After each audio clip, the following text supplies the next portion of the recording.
ഇന്നൊരു ഡിന്നർ വ്ളോഗാണ് കേട്ടോ. ഡിന്നറിന് സാധാരണ നമ്മൾ ചപ്പാത്തിയാണ് ഉണ്ടാക്കാറ്. ഇന്ന് അതിലോട്ട് സിമ്പിളായിട്ടുള്ള ഒരു മഷ്റൂമും എഗ്ഗും കൂടെ വെച്ചിട്ടുള്ള ഒരു ബുർജിയാണ് കേട്ടോ. അപ്പോൾ എണ്ണ ഒഴിച്ചു കൊടുത്ത് വലിയ ജീരകം ഇട്ട് കൊടുത്തിട്ടുണ്ട്. വലിയുള്ളി, തക്കാളി, പച്ചമുളക്, ഇഞ്ചി വെളുത്തുള്ളി പേസ്റ്റും ഇച്ചിരി കറിവേപ്പിലയൊക്കെ ഇട്ടിട്ട് നന്നായിട്ടൊന്ന് വഴറ്റിയെടുത്ത ശേഷം ഇതിലോട്ട് മഞ്ഞൾപ്പൊടി, മുളക് പൊടി, മല്ലിപ്പൊടി, ഇനി ഇത് വേണമെന്നുണ്ടെങ്കിൽ നമുക്ക് ചിക്കൻ മസാല ആഡ് ചെയ്യുക, അല്ലെങ്കിൽ കുരുമുളക് പൊടി ഉണ്ടെങ്കിൽ അത് ആഡ് ചെയ്ത് കൊടുക്കുക കേട്ടോ. എൻ്റെ കയ്യിൽ സ്റ്റോക്ക് തീർന്നിട്ടുണ്ടായിരുന്നു. പിന്നെ മഷ്റൂം ആഡ് ചെയ്ത് കൊടുത്തു, ഇച്ചിരി കസൂരി മേത്തി ഇട്ട് കൊടുത്തു. ജസ്റ്റ് ആ മഷ്റൂം ഒന്ന് വെന്ത് വരട്ടെ കേട്ടോ. അപ്പോൾ വെള്ളമൊക്കെ അത് തന്നെ ഇങ്ങനെ കിനിഞ്ഞ് വരും. പിന്നെ ഇതാ എഗ്ഗ് പൊട്ടിച്ചിട്ട് ഇതുപോലെ ഒന്ന് ആക്കി കൊടുത്തിട്ടുണ്ട്. അടച്ച് വെച്ചിട്ട് എഗ്ഗ് ഒന്ന് വേവണ വരെ വെയിറ്റ് ചെയ്യുക. ശേഷം ഇതാ നന്നായിട്ടൊന്ന് മിക്സ് ചെയ്തെടുത്ത് കഴിഞ്ഞാൽ സംഗതി സെറ്റ് കേട്ടോ.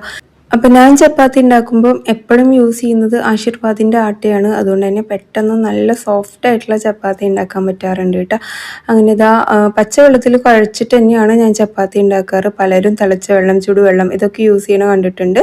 നമ്മുടെ ചപ്പാത്തി റെഡി. അപ്പോൾ വീഡിയോ എത്രയേ ഉള്ളൂ. ഇഷ്ടമായിക്കന്നെ ലൈക്ക് ചെയ്യുക, ഷെയർ ചെയ്യുക, സപ്പോർട്ട് ചെയ്യുക. മറ്റൊരു വീഡിയോയിൽ കാണാം.